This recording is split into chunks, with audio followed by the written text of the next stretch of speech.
Good morning, planet Earth. This is Mango Thunderslice bringing you the weekly Anarchist news for the week ending July 31st, 2016. Our first story today is, of course, the DNC, aka the Dark Nexus of Cabal members. Sponsored by billions in anonymous corporate donations, the DNC converged in Philadelphia in the searing heat, a logistical nightmare. Their slogan was "Stronger Together," which just narrowly beat out "Who needs reality when you've got optimism?" Bill Clinton, the serial rapist slash former U.S. emperor, impersonated Forrest Gump for the better part of an hour. Bernie kneeled and licked Hillary's ring. Supporters of Bernie disrupted pretty much everything, wonderfully so, cheering lock her up" during the speeches even, and outside the convention. You can check it out on YouTube. It was quite the convergence of radicals of all sorts, and I would say, watching the videos, lots of interesting conversations coming out of it, so that's something productive. The hacker Guccifer 2.0 leaked the emails got from the DNC server. This was happening pretty much last Sunday, right as I was uploading the video, but of course I wanted to save it for this one, and proceeded to basically cause total chaos within the convention, all of Bernie supporters knowing, not just thinking, but knowing factually with documents, that the DNC completely screwed Bernie and rigged the entire system from the beginning to keep him out and just hand the nomination to Hillary on a silver platter. That is basically what happened. And of course, the Democrats, like true con artists, basically shifted the blame onto Russia, saying, never mind what's in the emails, the Russians hacked us, and the Russians love Trump, and Putin is Trump's best friend, and, they love each other. It is quite pathetic and sad, but, not surprising. The Democratic Party and Hillary Clinton have come a long way. It's been a long way since Andrew Jackson, the first president of the Democratic Party, and stole all of the land from the Native Americans and handed it out for political votes. It's been a long way since the Democratic Party opposed the 13th and 14th Amendments, abolishing slavery in America and granting citizenship to African Americans. It's been a long way since Woodrow Wilson and the Birth of a Nation basically started the Ku Klux Klan in America. And it's been a long way since the eugenics proponent and Klanswoman Margaret Sanger started the Planned Parenthood organization with its intent to basically wipe out the unborn children of the undesired classes. Yes, very nice. Long way since Hillary destroyed the lives of Bill's rape victims, including a 12-year-old girl. It's been a long way since the Clintons pocketed all of the millions of dollars donated from around the world and from American citizens to the Haiti earthquake relief. It's been a long way since Libya was utterly destroyed, the massacre of American soldiers at Benghazi, and ISIS released upon the world. And now we conclude the American dream with this wonderful historic nomination of Hillary Clinton.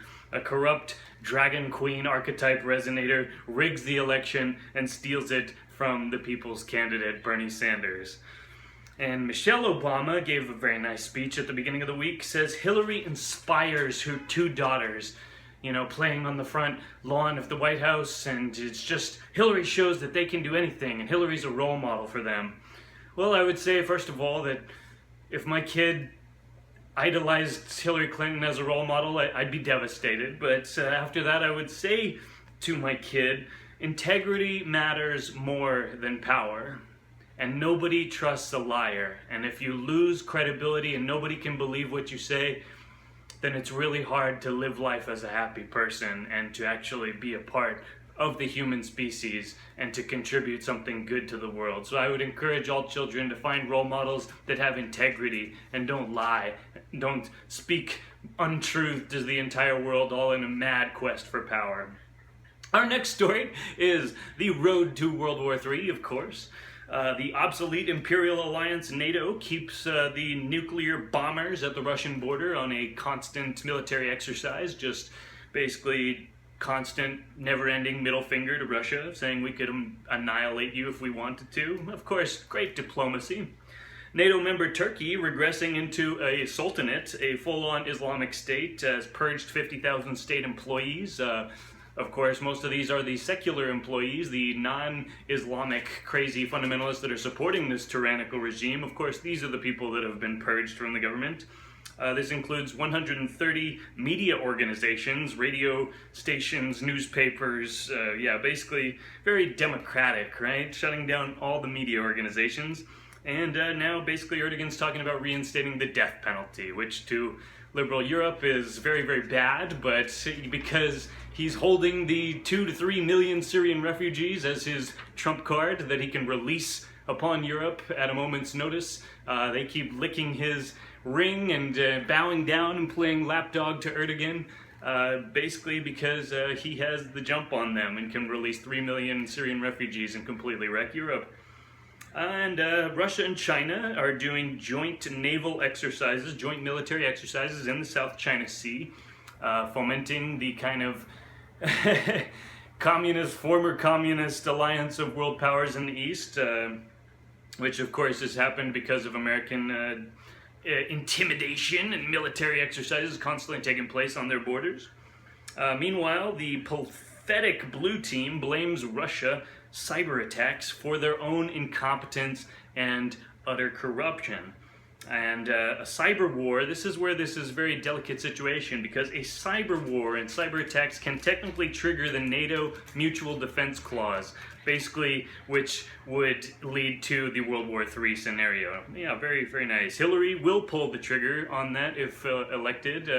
She is extremely antagonist to Russia, despite selling off a quarter of the United States uranium assets to the Russians. She will, if given the chance, lead to a major military confrontation with these world powers, so which is not going to be good for anyone.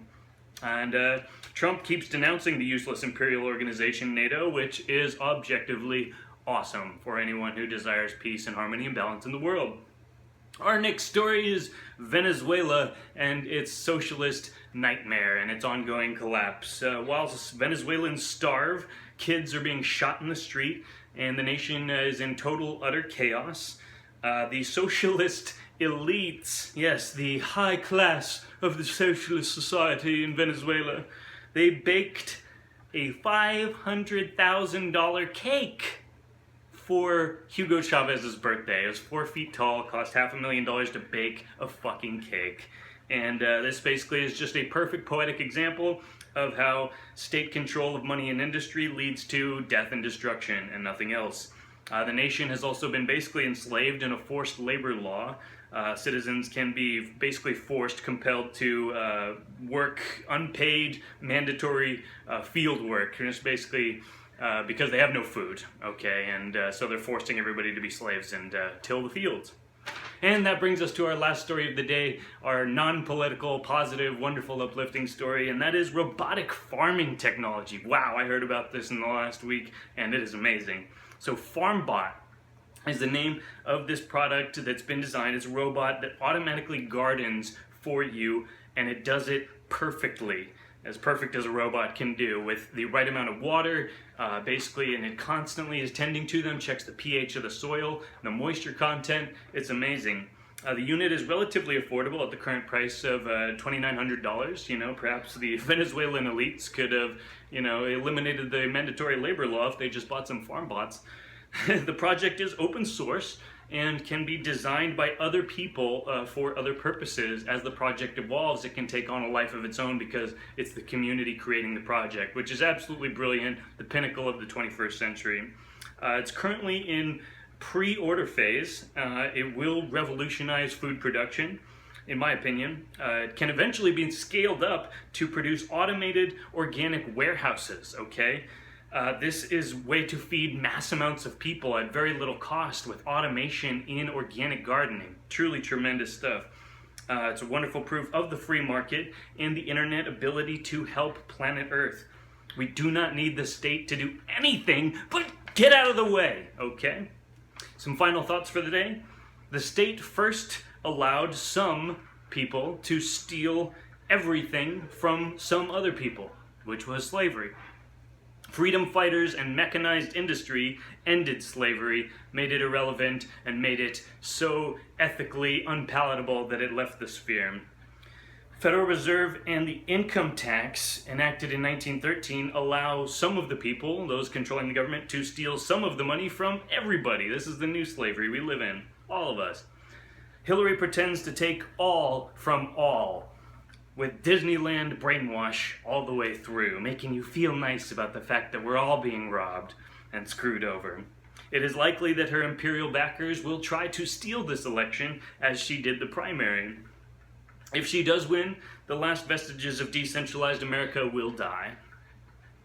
She will usher in World War III and steal billions and trillions more dollars from the American people and provide nothing in return. However, win or lose, our victory is guaranteed as liberty-seeking, happy, wonderful, beautiful human individuals.